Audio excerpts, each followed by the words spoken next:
Hello ಸ್ನೇಹಿತರೆ, ಸಪ್ತಪದಿ ಧಾರಾವಾಹಿಯ ಇಂದಿನ ಸಂಚಿಕೆಯಲ್ಲಿ ನೋಡುವುದಾದರೆ ಇನ್ನು ಅಲ್ಲಿರೋ ಆ ಹುಡುಗರೆಲ್ಲ ಇನ್ನು ಕಾವ್ಯನ ಕಾಲಿಗೆ ಬಿದ್ದು ಅಕ್ಕ ಕ್ಷಮಿಸ್ಬಿಡಕ್ಕ, ನಾವೇ ಅಪ್ಪುಗೆ ಬೇಕು ಅಂತ ಕಮೆಂಟ್ ಮಾಡಿದಕ್ಕ, ಬೇರೆ ಇನ್ನೇನು ಇಲ್ಲ ಅಂತ ಹೇಳ್ತಾ ಇರ್ತಾರೆ.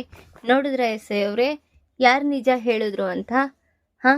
ನನ್ನ ತಂಗಿ ಅವ್ರಂಗೆ ರೇಗ್ಸಿರೋದಕ್ಕೆ ನನ್ನ ತಂಗಿ ಕರೆಕ್ಟಾಗೆ ಮಾಡಿದ್ದಾಳೆ ಅಂತ ಹೇಳ್ತಾ ಇರ್ತಾಳೆ ಕಾವ್ಯ.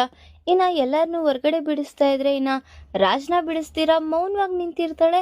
ಇವಳೇನು ನನ್ನ ಬಿಡಿಸ್ತೀರಾ ಮೌನವಾಗಿದ್ದಾಳಲ್ಲ ಅಂತ ಯೋಚನೆ ಮಾಡ್ತೀವಿ. ಅದಕ್ಕೆ ಅಣ್ಣ, ನಿಮ್ಮ ಅಣ್ಣ ಬರೋಕ್ಕಿಂತ ಮುಂಚೆ ಒಂದು ಮಾತು ಹೇಳ್ಬಿಟ್ಟು ಬಂದರು ಕವಿಯವ್ರೆ, ಹೆಣ್ಮಕ್ಳ ಕೈಲಿ ಏನೂ ಆಗಲ್ಲ ಅಂತ. ಬಿಡಿ, ಹೇಗಿದ್ರು ಅವ್ರ ಫ್ರೆಂಡ್ ಕಮಿಷನರ್ ಇದ್ದಾರಲ್ಲ, ಅವ್ರ ಹತ್ರ ಮಾತಾಡ್ಕೊಂಡು ಬಿಡಿಸ್ಕೊಳ್ತಾರೆ ಅಂತ ಹೇಳ್ತಿದ್ದಂಗೆ, ಏನು ಹೇಳ್ತಿದ್ದೀರಾ ಮೇಡಮ್, ಕಮಿಷನರ್ ಅವ್ರಿಗೆ ಇವ್ರಿಗೆ ಗೊತ್ತಿರೋರಾ? ಏನೋ ಯೋಚನೆ ಮಾಡ್ತಿದ್ಯಾ, ಫಸ್ಟ್ ಡೋರ್ ಓಪನ್ ಮಾಡು ಅಂತ ಹೇಳಿ ಇನ್ನು ಕಾನ್ಸ್ಟೇಬಲ್ ಹತ್ರ ಡೋರ್ ಓಪನ್ ಮಾಡಿಸ್ತಾರೆ. ಎಲ್ಲಿ ಏನು ಹೇಳಬೇಕು ಅಂತಾನೂ ಗೊತ್ತಾಗಲ್ಲ ಅಂತ ಅಂದ್ಕೊಳ್ತಾ ಅವನು ಹೊರಗೆ ಬರ್ತಿದ್ದಂಗೆ ಇನ್ನು ಅವರೆಲ್ಲ ಅಲ್ಲಿಂದ ಹೊರಟಿರ್ತಾರೆ. ಇನ್ನು ಈ ಕಡೆ ನೋಡಿದ್ರೆ, ಯಾಕೆ ಈ ರೀತಿ ಮಾಡಿಕೊಂಡೆ ಅಂತ ಕೇಳ್ತಾ ಇದ್ರೆ, ಅಕ್ಕ ನಾನು ಏನೂ ಮಾಡಿಲ್ಲ ಅಕ್ಕ, ಮೌನವಾಗಿದ್ದೆ, ಏನಾದರೂ ಅನ್ಕೊಳ್ಳಿ ಅಂತ ತಾಳ್ಮೆಯಿಂದ ಇದ್ರೂ ಬೇಕು ಅಂತಾನೆ ಅವನು ಕೆಣಕ್ದ, ಅದಕ್ಕೆ ನಾನು ಮಕಾಮೂತಿ ನೋಡ್ದಿರ ಹೊಡೆದ್ಬಿಟ್ಟೆ ಅಕ್ಕ, ಅಷ್ಟೇ.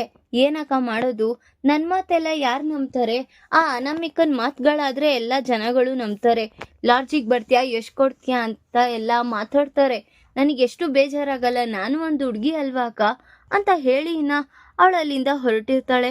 ಅದನ್ನ ಕೇಳಿಸ್ಕೊಂಡು ಕಲ್ಯಾಣ್ಗೆ ತುಂಬ ಬೇಜಾರಾಗ್ತಾ ಇರುತ್ತೆ. ಇನ್ನು ಅವರು ಸಹ ಮನೆಗೆ ಹಿಂತಿರುಗಿರ್ತಾರೆ. ಆಗ ಧನಲಕ್ಷ್ಮಿ ಅವರು ಮತ್ತೆ ಪ್ರಕಾಶ್ ಅವರು, ಎಲ್ಲಿಗೋ ಹೋಗಿದೆ, ಇಷ್ಟೊತ್ತು ಬೇಕೇನೋ ನಿನ್ನ ಫ್ರೆಂಡ್ನ ಬಿಡ್ಸಕ್ಕೆ ಅಂತ ಹೇಳ್ತಾ ಇದ್ರೆ ಕಾವ್ಯ, ಸರಿ ಕಾಫಿ ತಗೋಬರ್ತೀನ್ರಿ ಅಂತ ಹೋಗ್ತಾಳೆ. ನೋಡಿದ್ರೆ ರಾಜ್ ಸಹ ಅಲ್ಲಿಂದ ಹೊರಟಿರ್ತಾನೆ. ಕಲ್ಯಾಣ್ ನೋಡಿದ್ರೆ ಅಲ್ಲೇ ಮೌನವಾಗಿ ಕೂತಿರ್ತಾನೆ, ಯಾರ ಹತ್ರನೂ ಏನೋ ಮಾತಾಡ್ದಿರಾ. ಈ ಕಡೆ ನೋಡಿದ್ರೆ ರಾಜ್ ವಾಶ್ರೂಮಿಂದ ಬರ್ತಿದ್ದಂಗೆ ಮಗು ಅಳ್ತಾ ಇರುತ್ತೆ. ಎಲ್ಲೋದ್ಲು ಈ ಕಳಾವತಿ, ಈ ಮಗು ನೋಡಿದ್ರೆ ಅಳ್ತಾ ಇದೆಯಲ್ಲ ಅಂತ ಅನ್ಕೊಳ್ತಾ ಇದ್ದಂಗೆ, ಓನಾಯ್ತಮ್ಮ ಬರ್ತಾ ಇರೋ ನಿಮ್ಮಮ್ಮ ಅಂತ ಹೇಳ್ತಾ ಹಿಂತಿರ್ಗೋ ನೋಡೋ ಅಷ್ಟರಲ್ಲಿ ಕಾವ್ಯ ಆ ಕಡೆಯಿಂದ ಬಂದಿರ್ತಾಳೆ. ಏನೋ ಎತ್ಕೊ ಬರ್ತಾ ಇದ್ಯಾ, ಏನ್ ನಿನ್ಗೆ ಆ ಮಗು ಅಳ್ತಿದೆ, ಏನಾದ್ರೂ ನೋಡೋಣ ಮಾಡೋಣ ಅನ್ನೋದಿದ್ಯಾ? ಎಲ್ರಿ ಹೇಳ್ತಿದೆ, ಈಗ ತಾನೇ ಹೇಳ್ತಿದ್ದ, ಎಷ್ಟು ಚೆನ್ನಾಗಿ ನಾಟಕ ಆಡೋದು ಕಲ್ತಿದ್ಯಾ ಮಗನೇ ನಿಮ್ಮಮ್ಮ ಬಂದಿದ ತಕ್ಷಣ ಅಂತ ಹೇಳ್ತಿದ್ದಂಗೆ, ಏನದು ಕೈಯಲ್ಲಿ? ಇದಾ ಗೋಂಗೂರ ಚಟ್ನಿ ಕಣ್ರಿ. ಗೋಂಗೂರ ಚಟ್ನಿನ? ಅದೇ ಮಾಡಿದ್ದೆ, ಟೇಸ್ಟ್ ಹೇಗಿದೆ ಅಂತ ನಿಮಗೆ ಕೊಟ್ಟು ತೋರ್ಸೋಣ ಅಂತ ಬಂದೆ ಅಂತ ನಾಟಕ ಆಡ್ತಿರ್ತಾಳೆ. ನೋಡಿದ್ರೆ ಸರಿ ಇರು ನೋಡ್ತೀನಿ ಅಂತ ನೋಡಿ ಒಂಚೂರು ಎತ್ಕೊಂಡು ಬಾಯೊಳಗೆ ಇಟ್ಕೊಂಡ್ರೆ ಅದು ಕಸರೆ ಹೊಡಿತಾ ಇರುತ್ತೆ. ಅದನ್ನ ನೋಡಿ ಕಾವ್ಯ ಒಳಗೊಳಗೆ ಖುಷಿ ಪಡ್ತಿದ್ರೆ, ಏನೇ ಇದು ಇಷ್ಟು ಅಸಹ್ಯವಾಗಿದೆ, ಏನಿದು ಗೋಂಗೂರ ಚಟ್ನಿ ಅಂತಾರ, ಏನಿದು ಅಂತ ಕೇಳ್ತಾ ಇದ್ರೆ, ಅದು ರೀ ಮೆಹಂದಿ ರೀ. ಮೆಹಂದಿನ? ಚಿಚಿಚಿ, ಥೂ, ಏನೋ ಕಹಿ ಕಹಿ ಇದೆ ಇದೆಲ್ಲ ಅಂತ ಹೇಳ್ತಾ ರಾಜ್ ಕಾವ್ಯನ ಅವನ ಕೈ ತೋಳಲ್ಲಿ ಇಟ್ಕೊಂಡು, ನಿನಗೆ ಈಗಲ್ಲ ಹೇಳೋದು, ಇರು ನಿನಗೆ ಮಾಡ್ತೀನಿ ಅಂತ ಅವಳಿಗೆ ಹೊಡಿತಾ ಇರ್ತಾನೆ. ನೋಡಿದ್ರೆ ಅವಳು ಹಾಗೆ ರಾಜ್ ಮಡ್ಲಲ್ಲೇ ಹಾಗೆ, ಇದೇ ಚೆನ್ನಾಗಿದೆ ರೀ, ಹಿಂಗೆ ಖುಷಿಯಾಗಿ ಇದ್ಬಿಡ್ಬೋದು ಅಂತ ಹೇಳ್ತಿದ್ದಂಗೆ ರಾಜ್ಗೆ ರಿಯಲೈಸ್ ಆಗಿ, ನಿನ್ಗೇನು ಮಾಡಕ್ ಕೆಲ್ಸನೇ ಇಲ್ವಾ, ಈಗ ಎಂತಕ್ಕೆ ತಂದಿದ್ಯಾ ಇದು? ಅದು ರೀ ಮೆಹಂದಿ ಹಾಕ್ತೀರಾ? ಏನೋ ಮೆಹಂದಿನ? ಏಂತಕ್ಕೀ ಅಂಥದ್ದೇನಿದೆ ವಿಶೇಷ? ಅಯ್ಯೋ ವಿಶೇಷ ಇದ್ರೇನೆ ಹಾಕೋಬೇಕಾರಿ, ಸುಮ್ಮನೆ ಹಾಕೋಬೇಕು ಅನ್ನಿಸ್ತಿದೆ, ಹಾಕ್ರಿ ಅಂತ ಹೇಳ್ತಾ ಇರ್ತಾರೆ. ಈಗ ನನಗೆ ಡಿಸೈನ್ ಎಲ್ಲ ಬರಲ್ವಲ್ಲ ಅಂತ ಹೇಳ್ತಾ ಇದ್ದಂಗೆ, ಏನೂ ಇಲ್ಲ, ಒಂದು ಚಂದಮಮ್ಮ ಇಟ್ಟು ಆ ಕಡೆ ಈ ಕಡೆ ಒಂದೊಂದು ಚುಕ್ಕೆ ಇಟ್ಟು ಮೇಲ್ಗಡೆ ತುಂಬಿದ್ರೆ ಆಯ್ತು ರೀ, ಅಷ್ಟೇನಾ? ಸರಿ ಬಾ ಹಾಕ್ತೀನಿ ಅಂತ ರಾಜ್ ಕಾವ್ಯನ ಕೈ ಹಿಡ್ದು ಹಾಕ್ತಾ ಇರ್ತಾನೆ. ನೋಡಿದ್ರೆ ಕಾವ್ಯ ರಾಜ್ ಮಕ್ಕನೇ ನೋಡ್ತಾ ಹಾಗೆ ಖುಷಿ ಪಡ್ತಾ ಇದ್ರೆ, ಏನ್ ಮಾಡ್ತಿದ್ಯಾ, ಎಂತಕ್ ಹಾಗೆ ನೋಡ್ತಿದ್ಯಾ? ಅದು ಏನ್ ನನ್ ಗಂಡನ ಮಕ್ಕನ ನಾನ್ ನೋಡ್ದಿರ ಇನ್ಯಾರ್ರೀ ನೋಡ್ತಾರೆ? ಓ ಅದು ಹೀಗೆ, ಹೌದು. ಕಾವ್ಯ ಮೆಹಂದಿ ಹಾಕಿಸ್ಕೊಳ್ತಾ ಇದ್ರೆ ಅವಳಿಗೆ ಕೈಯೆಲ್ಲ ಕಟ್ತಾ ಬರ್ತಾ ಇರುತ್ತೆ. ರೀ ಒಂದ್ ಹೆಲ್ಪ್ ಮಾಡ್ತೀರಾ? ಏನು? ಕೈ ಕಟ್ತಾ ಆಗ್ತಿದೆ ರೀ, ಮೊಣ್ಕೈ.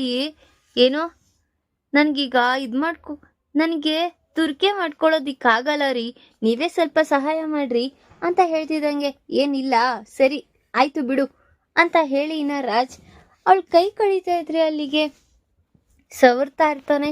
ಈ ಕಡೆ ನೋಡಿದ್ರೆ ಕಾವ್ಯ ರಾಜ್ನ ಹಾಗೆ ನೋಡ್ತಿದ್ದಂಗೆ ಇನ್ನ ರಾಜ್ ಮೆಹಂದಿ ತಾನೆ. ಇನ್ನ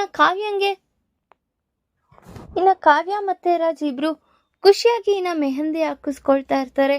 ಈ ಕಡೆ ನೋಡಿದ್ರೆ ಕಲ್ಯಾಣ್ ಮೌನವಾಗಿ ಕುತ್ಕೊಂಡು ಅಪ್ಪು ಬಗ್ಗೆನೇ ಯೋಚನೆ ಮಾಡ್ತಾ ಇರ್ತಾನೆ. ಅಪ್ಪು ಏನಂದ್ಲು ಏನು ಅಂತ ಎಲ್ಲ ಯೋಚನೆ ಮಾಡ್ತಾ ಹಾಗೆ ಮೌನವಾಗಿ ಕೂತಿದ್ರೆ ಈ ಕಡೆ ನೋಡಿದ್ರೆ ಅವ್ರ ಅಪ್ಪ ಅಮ್ಮ ಎಲ್ಲ ಅವನಿಗೆ ಊಟ ತಿಂಡಿ ಹಣ್ಣು ನಾಷ್ಟ ಕಾಫಿ ಏನೇನಿತ್ತೋ ಎಲ್ಲ ಹಾಗೆ ಇರುತ್ತೆ. ಅವನು ತಿಂದಿರೋ ಮೌನವಾಗಿ ಯೋಚನೆ ಮಾಡ್ತಿರ್ತಾನೆ. ಇನ್ನ ಬೆಳಗ್ಗೆ ಆಗಿರುತ್ತೆ. ರಾಜ್ ಇನ್ನ ಆಫೀಸ್ಗೆ ಹೋಗ್ಬೇಕಲ್ಲ ಅಂತ ಹೊರಡ್ತಾ ಇರ್ತಾನೆ. ಧಾರಾವಾಹಿಯ ಪ್ರತಿಯೊಂದು ಸಂಚಿಕೆ ತಪ್ಪದೇ ನೋಡಬೇಕಾದರೆ ನಮ್ಮ KTVS 365 ಚಾನಲ್ನ ಈಗಲೇ ಸಬ್ಸ್ಕ್ರೈಬ್ ಮಾಡ್ಕೊಳ್ಳಿ. ಹಾಗೆ ಪಕ್ಕದಲ್ಲಿರುವ ಬೆಲ್ ಬಟನ್ ಅನ್ನು ಪ್ರೆಸ್ ಮಾಡಿ ಅದರಲ್ಲಿ ಆಲ್ ಆಪ್ಷನ್ ಸೆಲೆಕ್ಟ್ ಮಾಡ್ಕೊಳ್ಳಿ. ಇದರಿಂದ ನಾವು ರಿಲೀಸ್ ಮಾಡುವಂತಹ ಸಂಚಿಕೆ ಅಪ್ಡೇಟ್ ನೋಟಿಫಿಕೇಶನ್ ಸಿಗುತ್ತೆ. ಇನ್ನ ರಾಜ್ ಕಲ್ಯಾಣ ನೋಡಿ ಇನ್ನು ಅವನೇನು ಮಾತಾಡ್ದಿರಾ ಸೀದಾ ಆಫೀಸಿಗೆ ಹೊರಟಿರ್ತಾನೆ. ನೋಡಿದ್ರೆ ಕಲ್ಯಾಣ್ ಹಾಗೆ ಮೌನವಾಗಿ ಕೂತಿರ್ತಾನೆ. ಯಾರ ಕಡೆನೂ ನೋಡ್ದಿರಾ ಮಾತಾಡ್ದಿರಾ. ಇನ್ನ ಈವ್ನಿಂಗ್ ಆಗುತ್ತೆ. ನೈಟ್ ಹೊತ್ತಲ್ಲಿ ಇನ್ನ ರಾಜ್ ಸಹ ವಾಪಸ್ ಮನೆಗೆ ಹಿಂತಿರುಗ್ತಾ ಇದ್ರೆ ಕಾರಿಡಾರ್ ಅಲ್ಲಿ ಜೋಕಾಲಿ ಮೇಲೆ ಕೂತಿ ಯೋಚನೆ ಮಾಡ್ತಾ ಇರ್ತಾನೆ.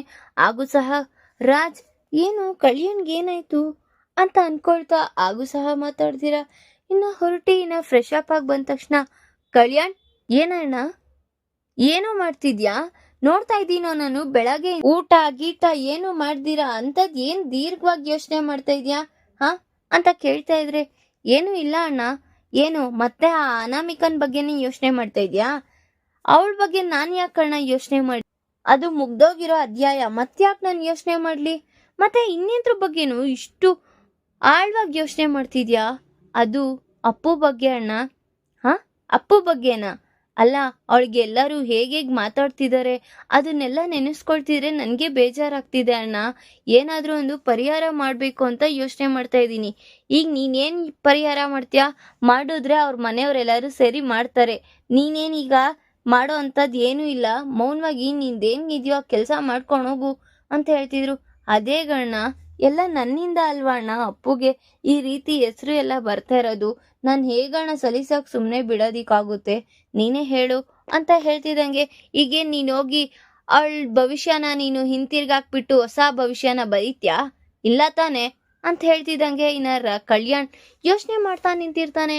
ಈಗ ಅವ್ರಣ್ಣ ಹೇಳಿರೋ ಮಾತಿಗೆ ಕಲ್ಯಾಣ್ ಹೋಗಿ ಅಪ್ಪು ಜೀವನಕ್ಕೆ ಬದಲಾವಣೆ ಮಾಡ್ತಾನ ಅಥವಾ ಹೇಗಾದ್ರೂ ಮಾಡ್ಕೊಳ್ಳಿ ಅಂತ ಮೌನವಾಗಿರ್ತಾನ. ಈ ಕಡೆ ನೋಡಿದ್ರೆ ಈಗ ಅಪ್ಪು ಮತ್ತೆ ಕಲ್ಯಾಣ್ ಇಬ್ರು ಜೈಲ್ಗೆ ಹೋಗಿರೋ ವಿಚಾರ ಕನಕಗೆ ತಿಳಿದಿ ಮತ್ತೆ ಅಲ್ಲಿ ಏನಾದ್ರು ರಾಧಾ ಅಂತ ಆಗುತ್ತಾ ನನ್ನ ಮುಂದಿನ ಭಾಗದಲ್ಲಿ ತಿಳಿಸ್ಕೊಡ್ತೀನಿ. ಈ ವಿಡಿಯೋ ಇಷ್ಟ ಆದರೆ ಲೈಕ್ ಮಾಡಿ, ನಿಮ್ಮ ಫ್ರೆಂಡ್ಸ್ ಹಾಗೆ ನಿಮ್ಮ ರಿಲೇಟಿವ್ಸ್ಗೂ ಶೇರ್ ಮಾಡಿ ಅಂಡ್ ಕಮೆಂಟ್ ಮಾಡಿ. Thanks for watching.